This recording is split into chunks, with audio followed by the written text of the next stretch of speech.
Dis donc, Henri, et qu'est-ce qui se passe de l'autre côté? Dis-nous comment est la situation financière et économique. J'ai vu qu'il y a des changements même au niveau structurel. Ils ont fusionné deux Oui, ministères, l'économie, les finances. Donc, comment est la situation en République dominicaine? Ça, il y a eu des élections récemment, là. oui, on a eu les élections l'année dernière, hein, en Yes. 2022, en 2020, 2024, comme c'est prévu 24, c'est bien ça. tous les 4 ans. Le président Louis Abinader a été réélu très, très, très facilement et a élargi sa majorité dans les deux chambres, hein, autant la Chambre des députés que le Sénat, et a élargi son pouvoir local au niveau des municipalités. Donc ça veut dire que c'est un président relativement renforcé. Et malgré tout, si tu veux, et là on va effectivement là, dans le domaine économique, il y avait de grands espoirs que cette situation politique démarrer un nouveau mandat de 4 ans sans avoir il ne peut pas se représenter aux élections en 2028. Hein.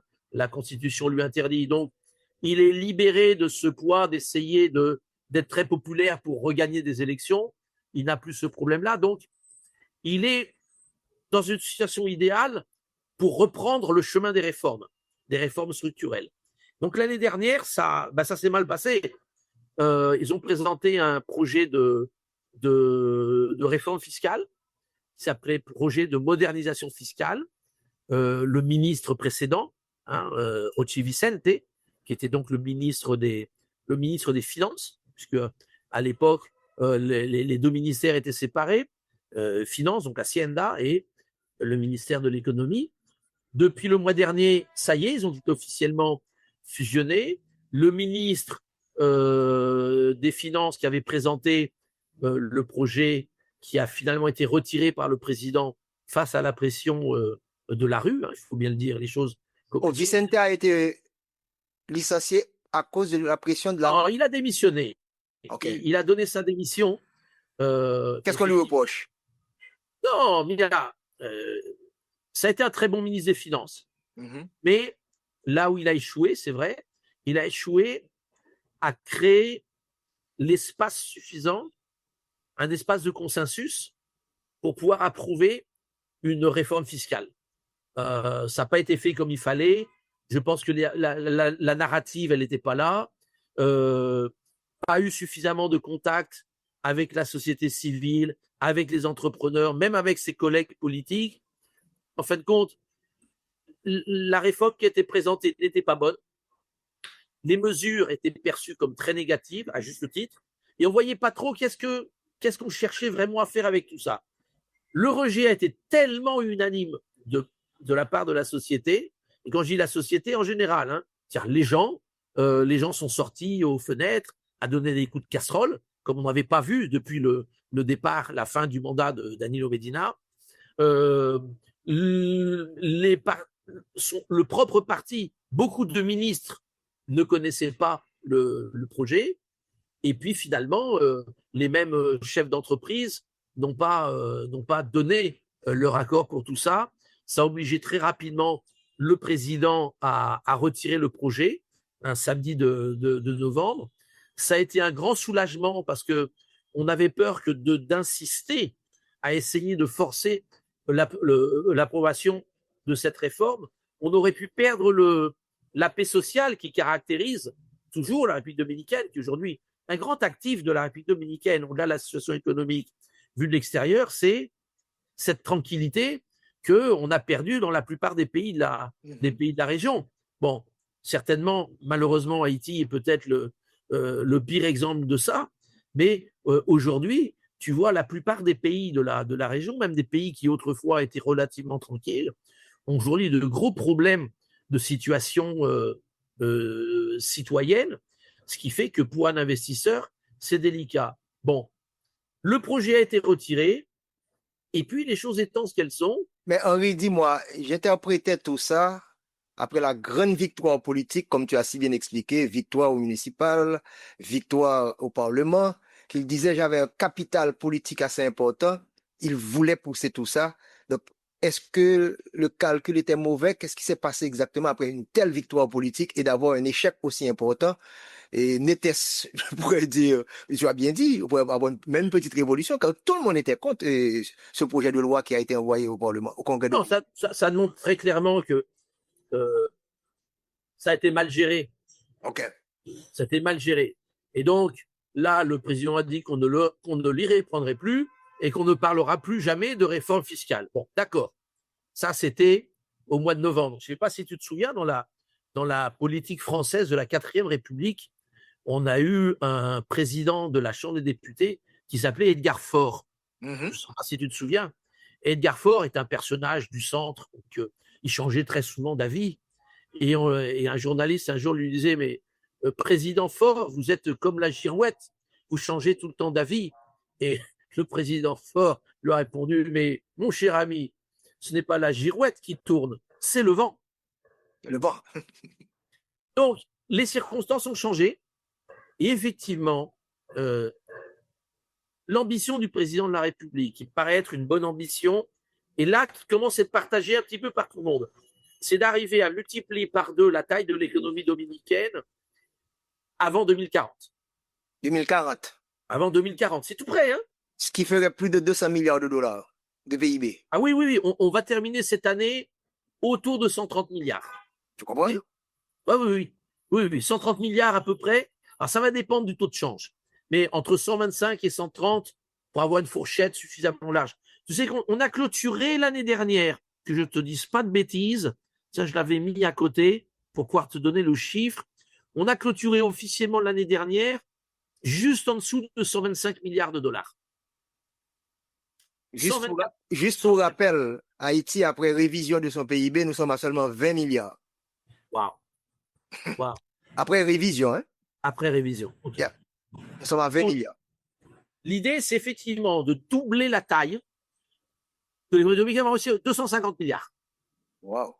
250 milliards, ce qui donnerait 20 000 dollars per capita. C'est un pays émergent automatiquement. Ça devient un pays, oui, presque riche. 20 000 dollars. Alors, est-ce qu'il est possible d'atteindre ça? Oui. Est-ce qu'il est possible d'atteindre ça sans changer quoi que ce soit? La réponse, elle est claire, c'est non.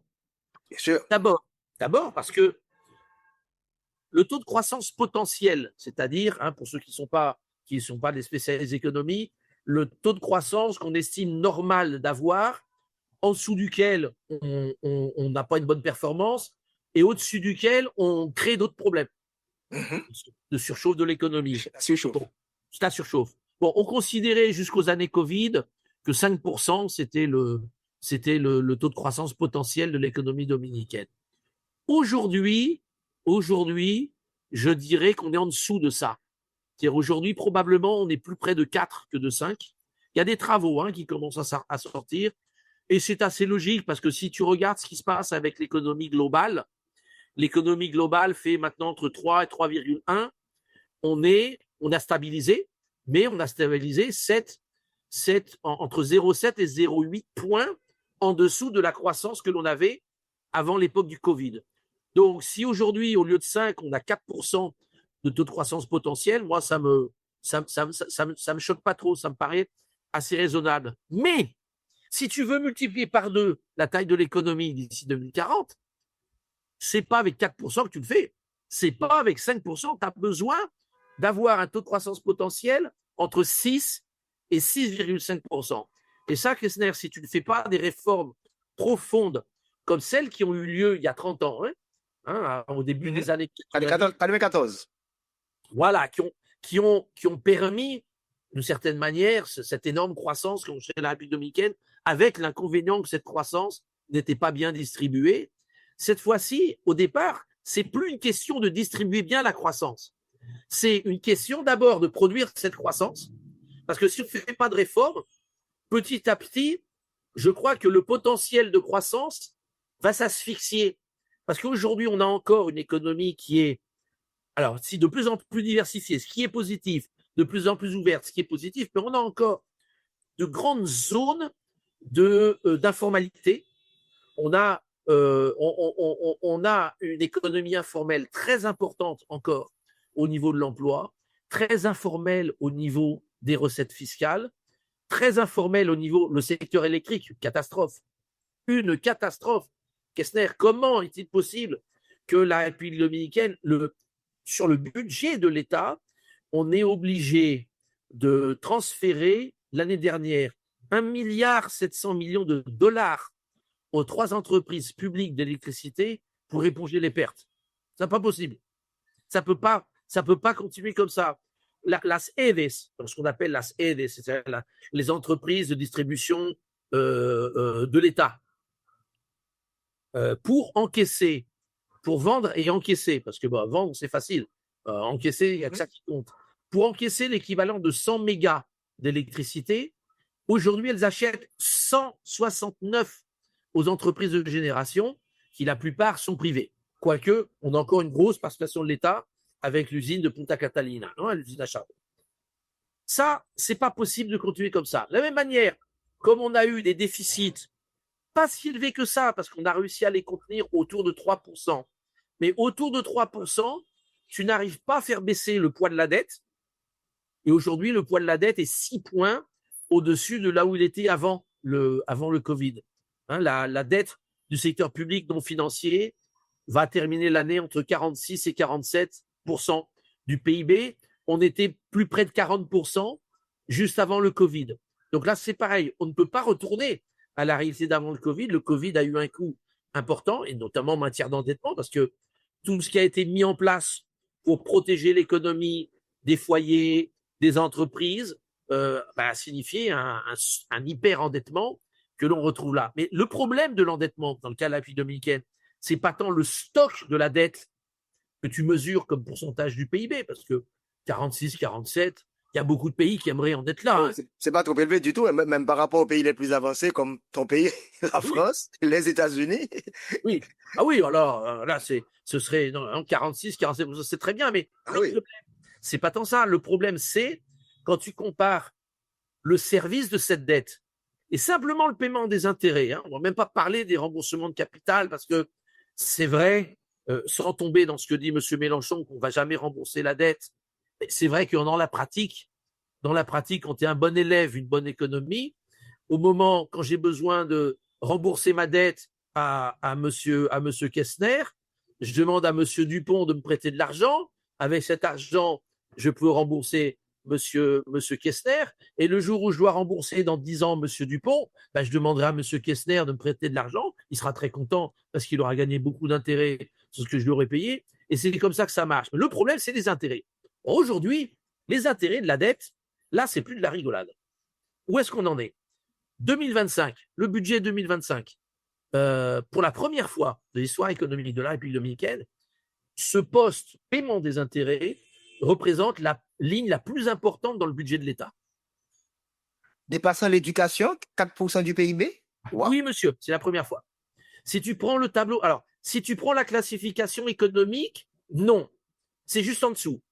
Mais si tu prends l'autre classification, qui est également valide, la fonctionnelle, qu'est-ce qui se passe? Tu vas réintégrer dans le paiement des intérêts les transferts à la Banque centrale pour payer la dette de la Banque centrale.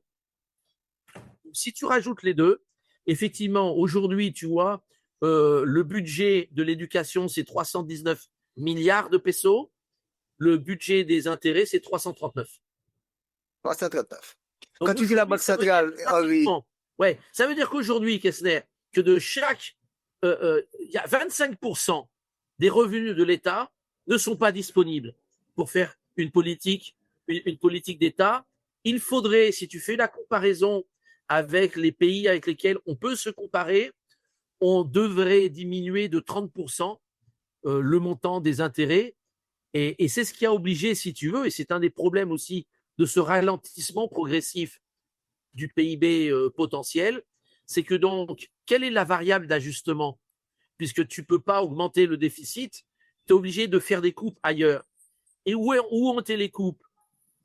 Dans le secteur de la santé, on n'a pas pu augmenter le budget de la santé au-delà de 2% du PIB, alors que la loi de stratégie nationale de développement envisageait que pour cette année, ce n'était pas 2%, mais presque 5% du PIB.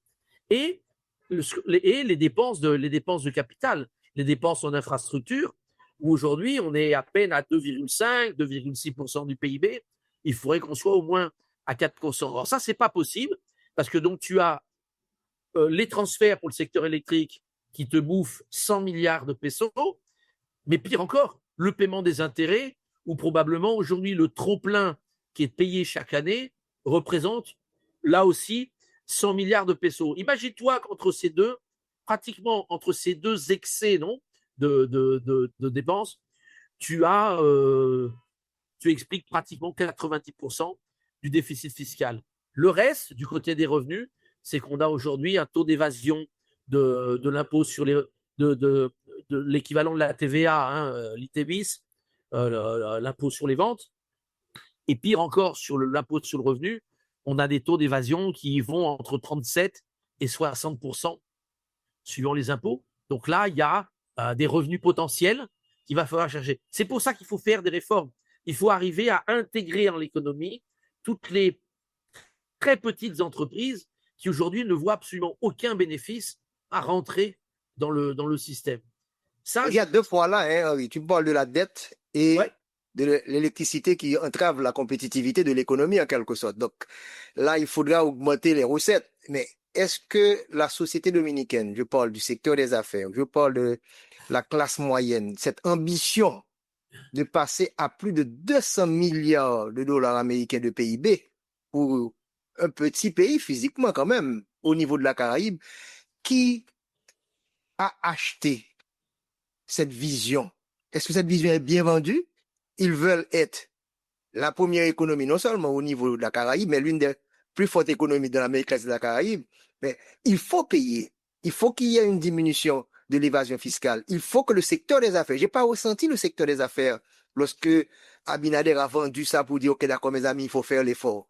Comment ça s'est vendu en quelque sorte? Non, tu as raison. Ça, je crois que c'est un point absolument indispensable. J'ai eu l'occasion, grâce à plusieurs projets sur lesquels nous travaillons avec le sénateur de la province Saint-Domingue, Antonio Taveras, que tu sais que je l'accompagne depuis qu'il était président de l'association des industriels de Herrera, qui est une des plus vieilles associations. Je me rappelle bien. Voilà. Eh bien, je me souviens des dernières rencontres avec le président.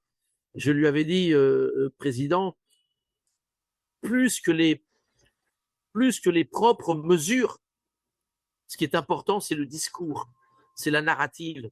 Quelle est l'histoire? Quel est le paquet cadeau? Quelle est l'histoire qu'on va pouvoir créer pour mobiliser depuis le grand patron jusqu'au petit patron, de l'étudiant jusqu'au retraité, de la mère célibataire jusqu'à, tu vois, comment mobiliser la société? Il faut créer ce discours, et quelque part par là, il a bien démarré, parce que tu fais pas un voyage avec goût si tu sais pas où est-ce qu'on t'emmène. Donc, le fait de mettre comme objectif final à la fois qu'on peut multiplier par deux la taille de l'économie dominicaine, et aussi important, ne plus laisser de côté grande partie de la population, ça, je crois que c'est une bonne histoire. Par contre, comme tu le dis, je crois que ce travail de communiquer l'histoire, de la mettre en phase avec un consensus qui est facile, je crois, à créer. Créer un consensus sur des mesures, c'est très difficile. C'est-à-dire sur les comment de la réforme, c'est très difficile, parce que là, chacun commence à défendre sa propre boutique, ses propres intérêts. Mais si on essaye d'abord de créer un consensus sur le pourquoi des réformes, qu'est-ce que l'on doit changer, quelles sont les choses qui vont mal, là, c'est beaucoup plus facile d'avoir un consensus. Avoir un consensus sur le fait qu'il n'est pas acceptable qu'un pays comme la République dominicaine ait un secteur privé dans lequel, sur 8 employés, il n'y a que 3 emplois qui sont formels, ça, c'est pas acceptable. Et je pense que là-dessus, c'est difficile de ne pas être d'accord avec ça. Alors après, on peut discuter si une ambition raisonnable, c'est, au lieu d'avoir 3 formels pour 5 informels, changer la relation, avoir 5 formels pour 3 informels, et se dire, bon, on est clair que ça se fait pas d'un claquement de doigts, ça se fait pas avec une baguette magique, c'est que ça va prendre du temps et ça va aller au-delà de la gestion d'un seul gouvernement. Donc ça, c'est une vision de pays dans laquelle nécessairement tu dois pouvoir impliquer la société, donc les gens, les milieux des affaires, qui en fin de compte, Kessner, on va être clair, c'est pour eux que ça devrait être le plus facile d'acheter. Parce que c'est eux qui vont avoir le plus gros bénéfice Tout à fait. de tout ça. En commençant par le secteur bancaire. On a encore un pays où le taux de bancarisation, comme j'imagine en Haïti, est bas. Je crois qu'aujourd'hui, on a un taux de bancarisation qui dépasse à peine les 40%. Okay. À peine les 40%. Avoir une économie plus formelle, à plus forte croissance, avec une plus grande valeur, c'est du pain béni pour les banquiers. Moi, si j'étais banquier, j'appuierais complètement tout programme qui permet de multiplier par 2 l'économie du pays dans lequel je suis. Donc, c'est pareil si tu vas sur le thème de la fraude fiscale. Kessner, la meilleure manière de l'aborder, c'est de regarder où est-ce qu'on en est nous, où en sont les autres. Si on prend le cas de la TVA, regarde, on a le taux de TVA, 18%, qui est un des plus élevés de la région. Sauf si tu vas dans le cône sud, hein, si tu vas en Argentine, etc., généralement, ils ont des taux qui peuvent aller jusqu'à 21%. Mais si on se compare avec l'Amérique centrale, hein, on a des taux de TVA qui sont entre 12 et 15%. Donc, on a 18%. Et malgré ça, quand tu regardes combien représentent les recettes fiscales de la TVA en République dominicaine comme pourcentage du PIB, on est à 5%. Or, les pays qui fonctionnent bien, même avec un taux moins fort, ils arrivent à récolter 7% du PIB. 2 points de plus. Donc, il y a quelque part, il y a un truc qu'on ne fait pas bien en République dominicaine. Donc, est-ce qu'il n'est pas possible d'avoir comme consensus de base de dire, attendez, 5%, c'est pas normal, c'est pas bien. On va pas essayer d'être à 8 ou à 9%, personne n'y est. Mais si d'autres pays sont à 7%, qu'est-ce qui nous empêche de le faire? Alors, on regarde. Ah, l'évasion, on a beaucoup d'évasion. Regardons, qu'est-ce qui se passe avec l'évasion? La dernière mesure officielle, publication officielle, qu'a fait la Direction générale des impôts, le ministère des Finances, c'était pour l'année 2017. En 2017, on avait un taux d'évasion très, très élevé pour la TVA, 43%. 43%. Aujourd'hui, en utilisant à peu près la même méthodologie, avec un groupe d'économistes avec lequel nous travaillons pour le sénateur, on a calculé qu'on a pu le baisser. Aujourd'hui, on doit être entre 37 et 38. Bon, tu me diras, 37, 38, c'est mieux que 43, effectivement. Mais si on se compare avec qui on devrait se comparer en Amérique latine, qu'est-ce qu'on constate? Qu'un pays comme l'Uruguay, c'est pas un pays, c'est pas la Suisse. L'Uruguay, c'est un pays relativement normal, avec des gens normaux, avec des gens qui sont pas, qui ont rien de supernaturel par rapport à nous. Bon, en Uruguay, l'évasion de l'ITBIS, enfin de la TVA, c'est 16-17%. OK. Donc, est-ce qu'on ne peut pas se fixer comme objectif, d'ici 10 ans, on va réussir à diminuer, allez, à la moitié l'évasion. On va diminuer à la moitié l'évasion. Ça veut dire tous les ans, récupérer 2-3 points et se dire, qu'est-ce qu'on doit faire pour tout ça? Là, je crois qu'il est possible de créer ce consensus. Et ça, c'est... Mais Henri, tes calculs donnent quoi? Pour arriver à 260 milliards de PIB, à combien on devrait avoir la pression fiscale pour les non-initiés, les recettes sur le PIB? Vous êtes autour de 15%. À combien qu'il devrait atteindre pour avoir les 260 milliards? Là, on pourrait vendre ça. Oui, probablement, il faudrait arriver à... On arriverait, si on arrive à baisser effectivement l'évasion, on devrait être entre 18 et 19 sans trop de problèmes. Autour de 18-19% serait... Oui, parce que, écoute, tu sais une chose qui est intéressante, parce que c'est pareil. D'abord, il faudrait se mettre d'accord aussi sur quel doit être un niveau acceptable, adéquat, de pression fiscale. Pour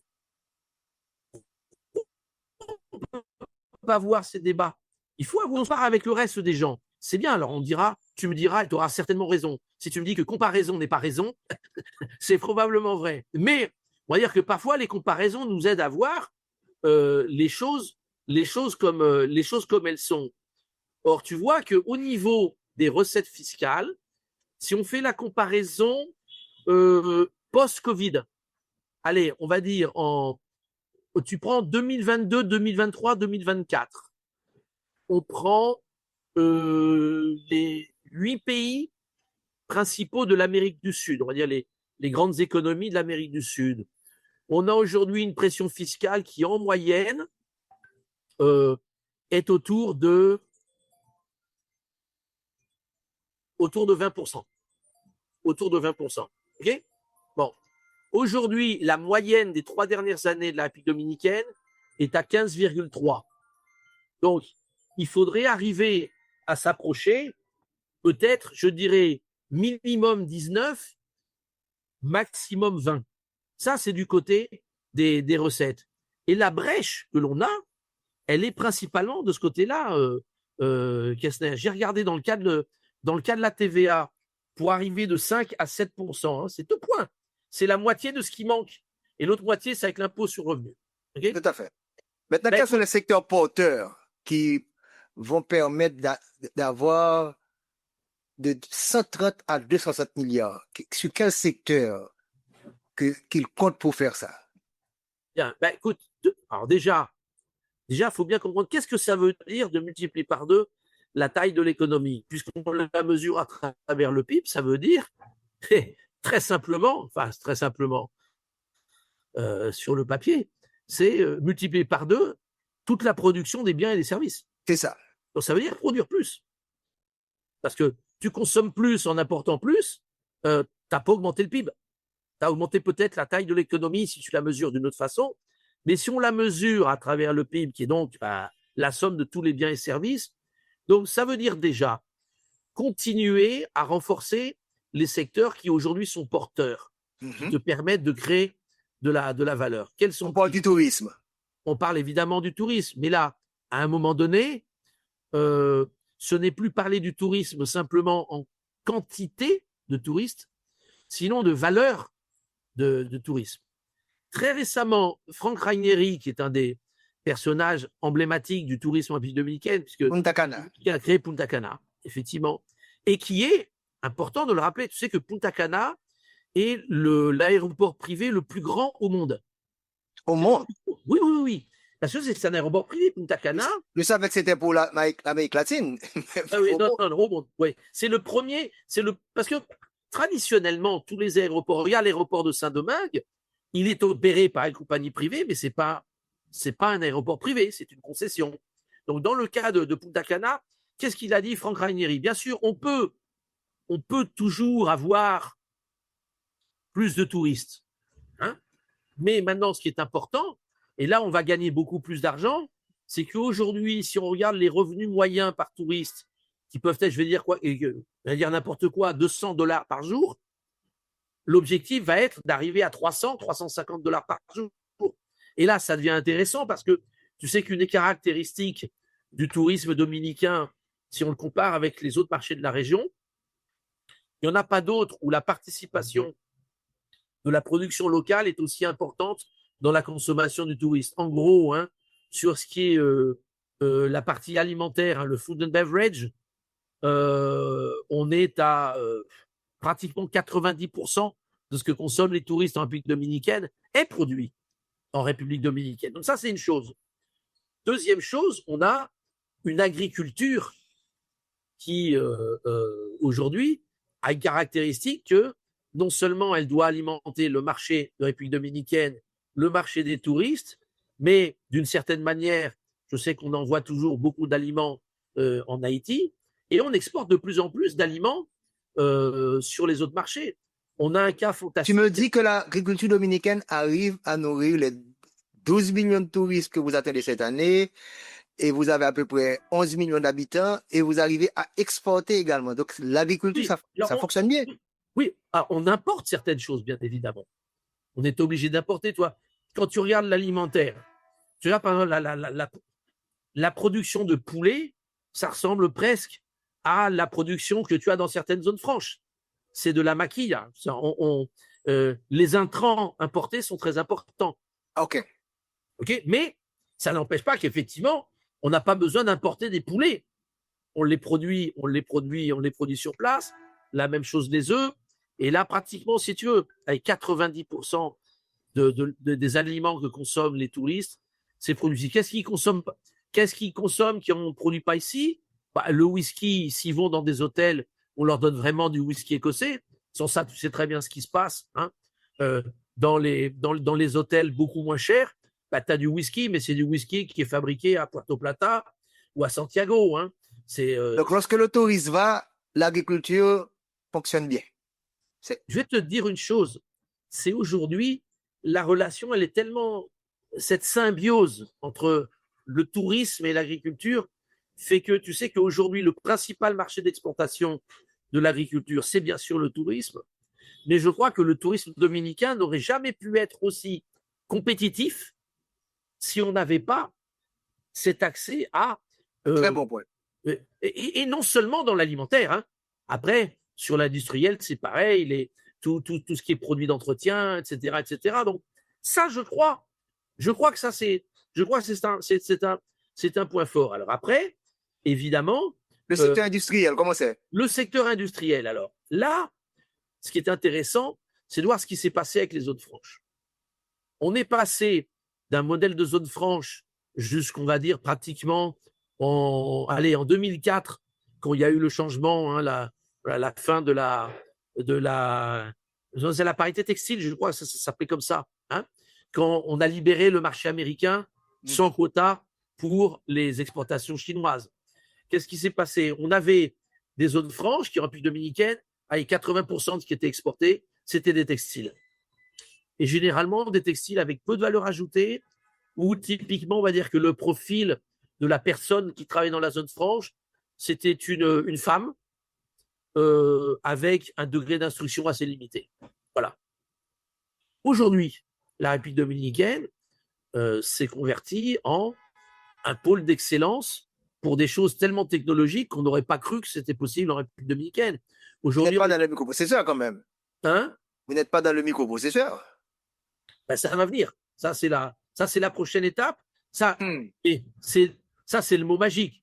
On n'atteindra pas l'objectif de multiplier par 2 si on n'arrive pas effectivement à intégrer, on y travaille, hein, c'est bien avancé, le thème des semi-conducteurs. Hein, et ça, si tu veux, tout ce qui est en train de se passer au niveau global, les nouvelles initiatives du côté américain ont tendance plutôt à favoriser, dans ce cas-là, la République dominicaine.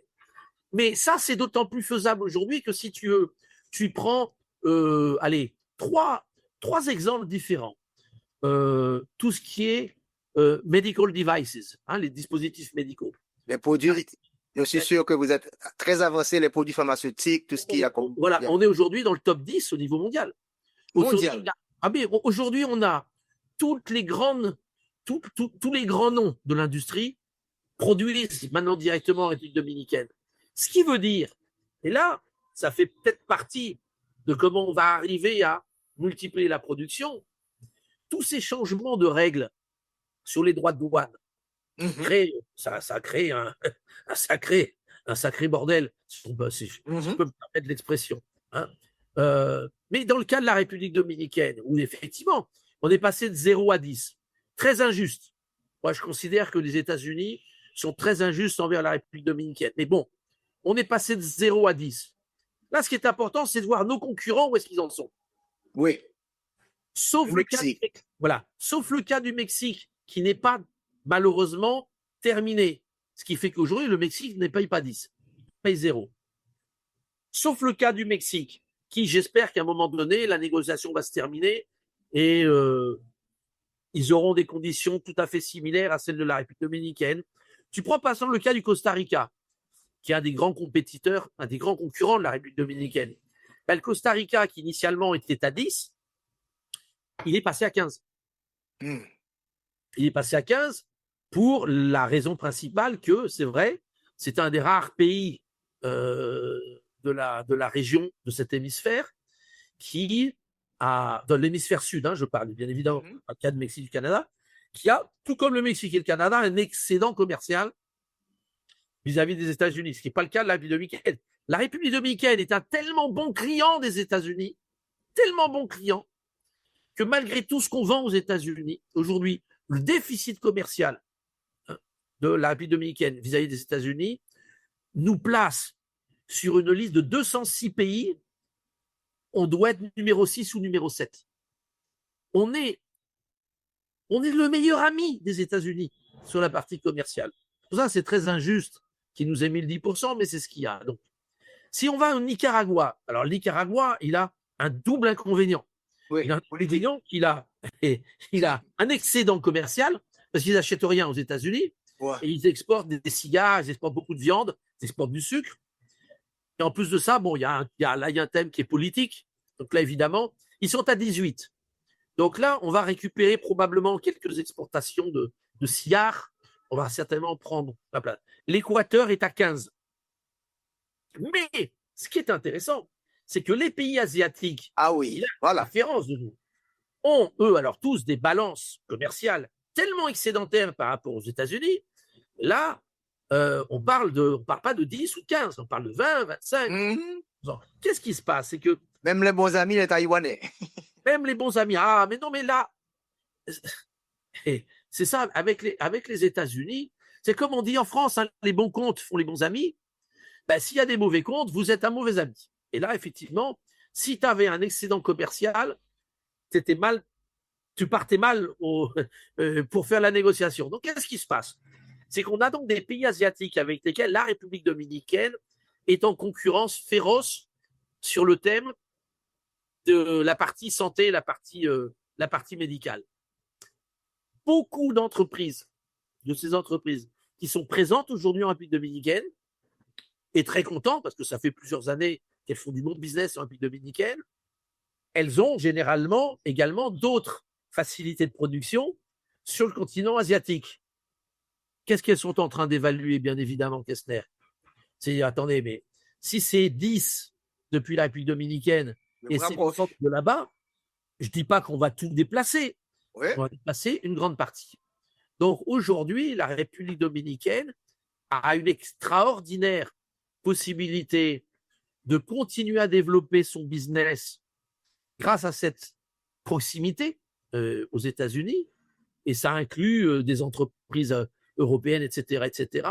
Et puis, comme tu l'as dit, la possibilité de commencer à travailler sur des niches de zones franches sur lesquelles on n'était pas présent, qui est le cas donc, des semi-conducteurs. Donc, de ce côté-là, on continuera.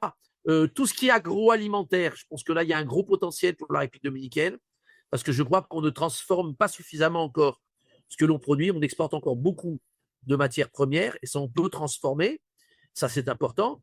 Je pense que dans la mesure où, pourquoi ne pas le dire, dans la mesure où je pense qu'il n'y a pas de fatalité à penser qu'un jour, la situation finira bien par s'améliorer en Haïti.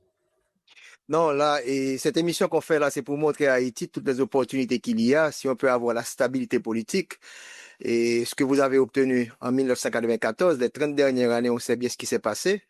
Et vous voyez l'importance de la stabilité politique, et la République dominicaine en jouit considérablement. C'est ce qui s'est passé avec les transitions, et oui, on pourrait dire sans problème, même meilleur par rapport aux États-Unis, parce que aujourd'hui, vous terminez une élection, dans la soirée, on annonce que le perdant appelle le gagnant. Kessler, mais c'est marrant que tu dises ça, parce que je me souviens, ça faisait pas très longtemps que j'étais en République dominicaine. Ça va être en 2003, en 2004.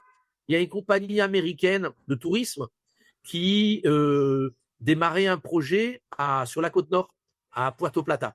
Okay, et leur difficulté, c'était pour leur force de vente, qui était essentiellement des Américains, qu'ils aient les éléments suffisants, tu vois, pour comprendre la vie dominicaine, pour mieux aborder certaines objections qui, évidemment, ont peut-être moins lieu d'être aujourd'hui, mais encore, évidemment, en 2004, beaucoup plus. Et puis, donc, ils m'engagent pour avoir 2 jours de conférences, de formation, pour les former à la République dominicaine, leur donner des bons éléments, leur donner des éléments de langage pour quand ils avaient une objection de la part de leurs possibles clients, leur dire, mais non, non, non, regardez, mesdames et puis alors, donc, on fait l'activité, et puis à la fin de la matinée, je commence à être quand même passablement agacé, parce qu'il y avait un mec qui était au premier rang, très gringo, hein. C'était on voyait que c'était un Américain de base, hein, très, très basique. Et puis, il avait l'air d'être jamais d'accord avec ce que je disais. Alors, à un moment donné, j'arrête parce que ça devenait un petit peu lourdingue. J'ai dit, mais qu'est-ce qui vous arrive, monsieur? Je dis, non, non, non, je ne crois pas que ce soit comme ça, que la République dominicaine, il n'y a rien qui marche. Je dis, ah ben, qu'est-ce qui parle? Les États-Unis, c'est une grande démocratie. Alors, j'ai dit, allez, stop, on arrête. Et là, j'ai dit, on va rembobiner le film un petit peu. En 2000, l'an 2000, c'est pas loin, hein, l'an 2000, il y a un pays, je ne dis pas comment il s'appelle, il y a un pays où les élections se produisent, et puis le soir, on commence à avoir des problèmes pour compter les voix. Et le lendemain, ça s'aggrave. Et puis, passe une semaine, passe 2 semaines, passe 3 semaines, on ne sait toujours pas qui a gagné les élections. Tu te rappelles en Floride, lorsqu'on comptait pour voir reprendre encore la fameuse... Le problème, il a fallu que le gouverneur de cet État, qui n'était autre que le frère d'un des 2 candidats, Exactement.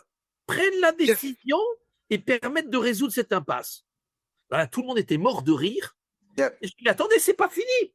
Attendez, c'est pas fini. Cette même année, en 2000, un autre petit pays qui s'appelle la République dominicaine, le soir du premier tour, le candidat qui était arrivé en tête, hein, eh ben, il avait 49,7% des voix. 49,7% des voix. C'était Hipólito Mérida. Eh bien, les 2 autres candidats qui étaient arrivés derrière et qui auraient pu exiger un deuxième tour, comme le prévoit la Constitution, ils se sont assis ce soir-là, ils disent, écoute, tu as 49,75%, on va économiser au pays 3 semaines de plus ou 2 mois de plus de campagne, il n'y a aucun moyen qu'on puisse te gagner au deuxième tour, félicitations, tu as gagné. Eh ben voilà, ça c'est ce qui montre que parfois, il faut se méfier des clichés, tout au moins en l'an 2000, comme tu l'as très bien souligné, il était beaucoup plus facile de connaître le résultat des élections en République dominicaine qu'aux États-Unis. Bon, cette année, ça s'est mieux passé et aux États-Unis parce que le résultat était indiscutable. Mais c'est vrai que ces thèmes-là sont importants. Tu sais, Kessner, l'autre jour, parlait sur le thème comment se fait-il ce truc qui peut plus continuer beaucoup plus longtemps, qu'on ait un côté de l'île qui fasse beaucoup de croissance, notre côté de l'île qui chaque année s'enfonce un petit peu plus. Et on regardait les stats et j'ai retrouvé un document, tu dois connaître cette étude parce que tu les connais toutes, du Fonds monétaire international et qui montrait, parce que je vois à partir de quel moment l'économie dominicaine avait juste dépassé l'économie d'Haïti. C'est en 1950. Il n'y a pas si longtemps que ça. Et tu te souviens que... Et dans les années 70, c'est pas la République dominicaine qui avait les touristes. Non. C'était Haïti. Et même, attends, on va les... Même la sous-traitance. Oui. Les expatriés qui n'aimaient pas venir travailler en République dominicaine, chaque fois qu'ils avaient l'occasion pour aller manger bien, pour acheter, etc., ou pour passer des vacances, où est-ce qu'ils allaient? Ils allaient à côté en Haïti. C'est pour ça que moi, je crois la gestion politique, la vision des choses, l'administration des choses peut faire en sorte assez rapidement, malheureusement, qu'une économie florissante, et malheureusement, je crois que le cas que nous avons aujourd'hui, qui paraît absolument incroyable pour illustrer ce que l'on vient de discuter aujourd'hui avec toi, c'est malheureusement le cas de la France. Que même le pays le plus riche n'est pas à l'abri d'accidents. On en a eu récemment, un pays que je connais très bien, puisque c'est là que j'ai habité quand je suis arrivé en Amérique latine, qui est le Venezuela, qui aujourd'hui, le Venezuela, pour toutes ces mauvaises gestions qu'il y a eu, avant et après, hein, ça a commencé avant l'arrivée de Chavez. Hein, il y avait beaucoup de corruption, il y avait beaucoup de problèmes. C'est incroyable de penser qu'aujourd'hui, l'économie du Venezuela est plus petite que l'économie de la République dominicaine. Quelque part, il y a quelque chose qu'on a du mal à s'expliquer. En fait, pour terminer, tu te rappelles, le siècle dernier, lorsqu'on s'était rencontrés pour la première fois en République dominicaine, nos discussions étaient exactement comment voir au niveau de l'île qu'on pourrait mettre les secteurs privés, les secteurs d'affaires ensemble pour regarder cette économie. Et là, j'aurais pu couler quelques larmes parce que on a perdu tellement d'occasions, parce que vraiment, et la petite histoire disait que on pouvait avoir cette île qui est plus grande physiquement que Taïwan. Et si on devait maintenant changer tout ça pour les microprocesseurs, vous imaginez à quelques miles de la Floride, on parle très souvent de cet État, tu te rappelles très bien lors de notre dernière émission, comment si l'île avait une certaine entente, Haïti a commencé avec le tourisme bien avant la République dominicaine, Oui, et je dois te dire que la sous-traitance, on était non seulement dans le textile, mais également dans les pièces électroniques au niveau oui. de l'espace haïtien. On a commencé tout ça avec les Dominicains. Mais voilà l'importance, cette variable, à savoir la stabilité politique, l'environnement des affaires, avoir des hommes d'affaires avec une vision beaucoup plus grande, accepter d'avoir d'autres acteurs à venir dans le pays. Je crois, sans avoir eu à préparer cette émission, parce qu'on a eu une discussion et à bâton rompu, et on a pu vraiment atterrir sur ce que des discussions que nous avons eues dans des hôtels en République dominicaine ensemble pour voir comment cet espace, on aurait pu en profiter Mais, considérablement. mais je suis sûr et certain, Kessner, que pour atteindre ce rêve, non, du président Abinader, de multiplier de nouveau, parce que on l'a fait entre 2013 et 2023, on a doublé la taille de l'économie dominicaine en dollars, hein. On est passé de 60 à 120 milliards malgré le Covid. Bon, Ça a pris combien de temps? oh, Quel... écoute, je vais te dire, allez, que je te dise pas de bêtises, je vais mettre le tableau devant moi pour te dire exactement, mais je crois que ça a pris 10 ans. Regarde, écoute, on 10 ans était pour à doubler. 120 milliards en 2023 et on était à 60 milliards en 2012. 2012. Tu vois, 11 ans malgré le Covid. Bon, bien sûr, on partait d'une base beaucoup plus petite. Aujourd'hui, moi, je crois que toute cette projection, elle est faisable et encore plus facile si effectivement les choses en Haïti puissent s'arranger. Ah oui. Parce que de toute façon, euh, si, si Haïti va mieux, on pourra vendre plus de choses en Haïti, on pourra développer d'autres types de partenariats avec Haïti, le gâteau sera beaucoup plus grand. Et ça, je Mais crois que dis-moi, c'est la faisable. main-d'œuvre haïtienne, comment elle va profiter de... Le secteur primaire va en profiter avec Quelle bonne l'agriculture, question, le c'est secteur bien. secondaire avec l'industriel, le secteur Ouais. tertiaire, n'en parlons pas. Comment la main-d'œuvre haïtienne Mais en profiter? ce qui s'est passé au premier semestre, il fallait que ça se passe. Il fallait que ça se passe parce que je crois que tous les secteurs de République dominicaine se sont rendus compte que on ne peut pas faire avec, on peut faire encore moins sans. Je ne sais pas si je m'explique.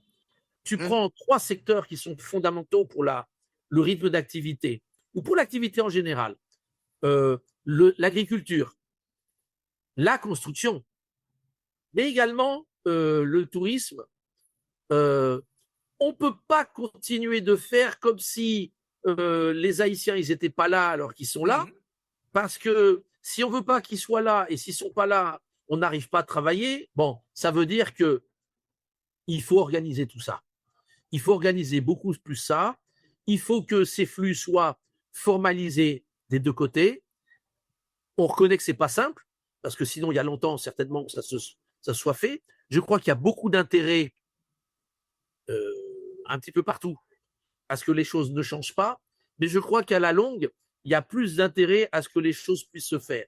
Il faut créer les conditions pour que, effectivement, parce qu'on va continuer à avoir besoin, et surtout autant, si la taille de l'économie est multipliée par deux, il faudra continuer de pouvoir avoir de la main-d'œuvre haïtienne en République dominicaine, mais pour qu'elle soit mieux traitée, pour que ce soit mieux pour tout le monde, il faut que ces flux soient officialisés, il faut que ces flux soient organisés. Ça veut dire qu'il faut que des deux côtés, les autorités d'un côté, les autorités de l'autre, mais également le secteur privé de ce côté-là, et les gens qui gardent la frontière des deux côtés, comprennent qu'on ne peut pas continuer comme ça.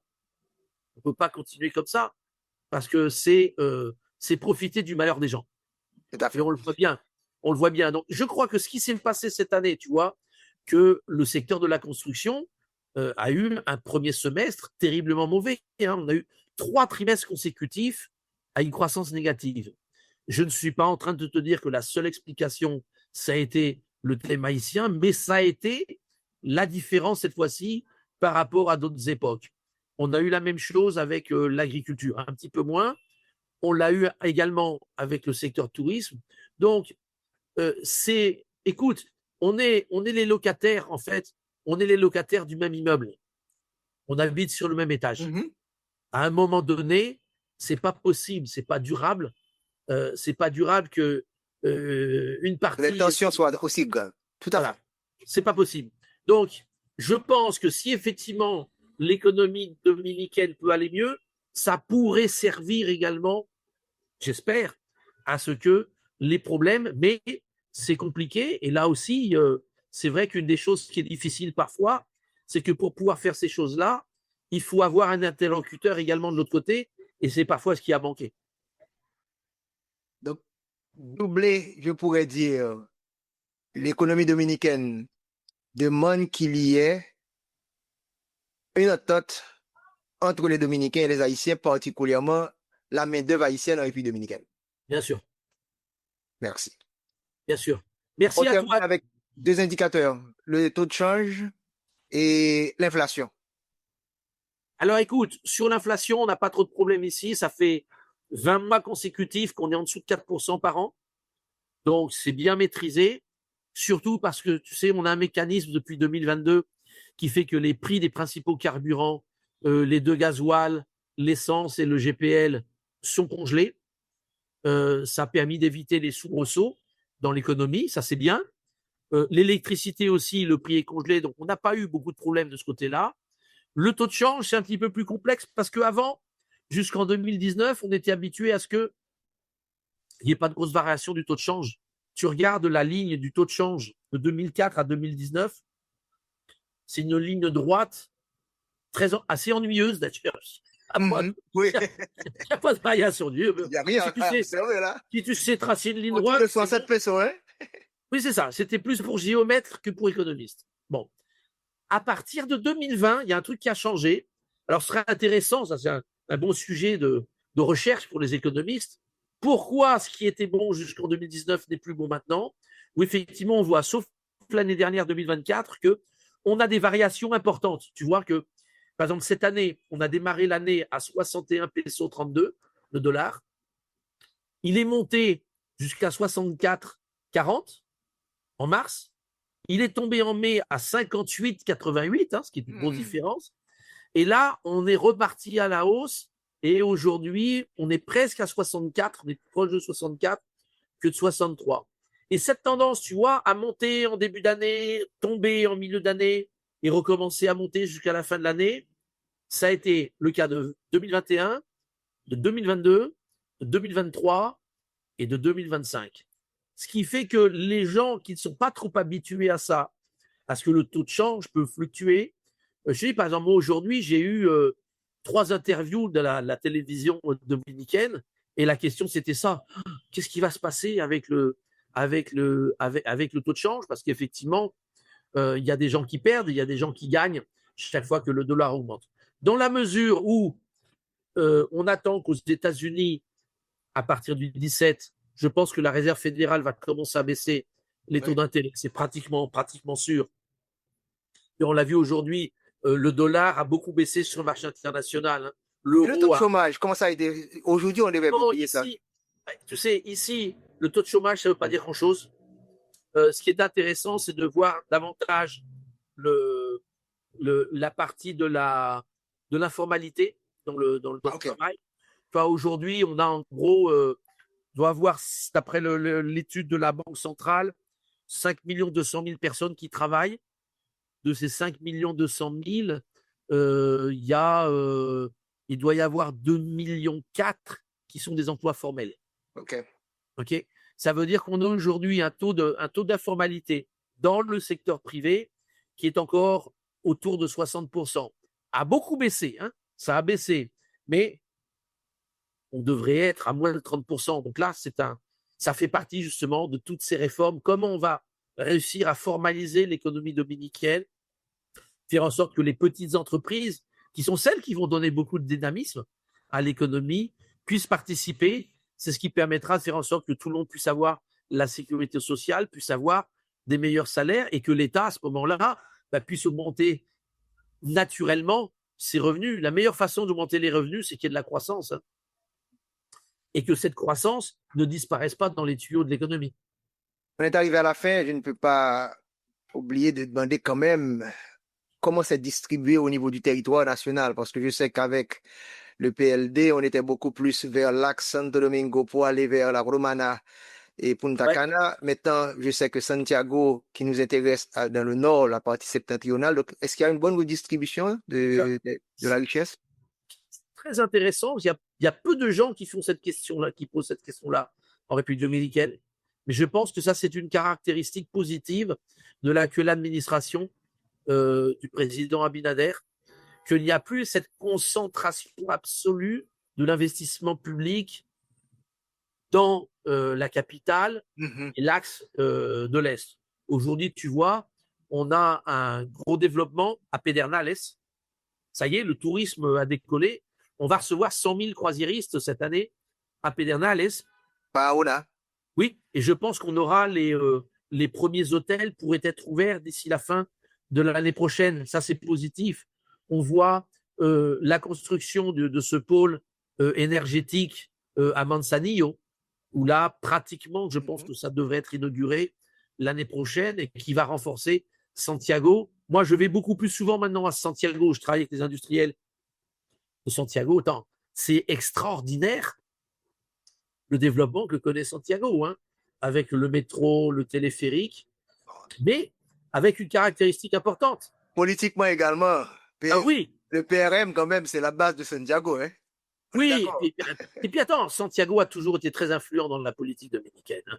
Tout à fait. Ça a toujours été très important. Mais aujourd'hui, tu vois un développement économique dans la rue qui n'était pas visible avant, hein. C'était Mhm. un développement économique qui était très concentré, des grosses fortunes, aux entreprises. Une ville qui était la seule ville en République dominicaine qui avait une planification exécutée depuis le secteur privé. Ça, c'était le gros avantage, la grande vision qu'a eu Santiago. Mais tu regardes aujourd'hui les pôles touristiques, on voit de nouveau un très bon développement de Puerto Plata avec les croisières. Euh, on va recevoir cette année plus de 3 millions de croisiéristes, desquels pratiquement 2,5 millions à Puerto Plata et 500 000 là, qui est, dans le port qui était traditionnellement le port de tourisme, qui était la Romana. Donc je crois qu'effectivement, ces investissements dans d'autres régions, dans d'autres zones, Mhm. ça, c'est Créer un très... équilibre sur le plan social également. Oui, et ça fera partie justement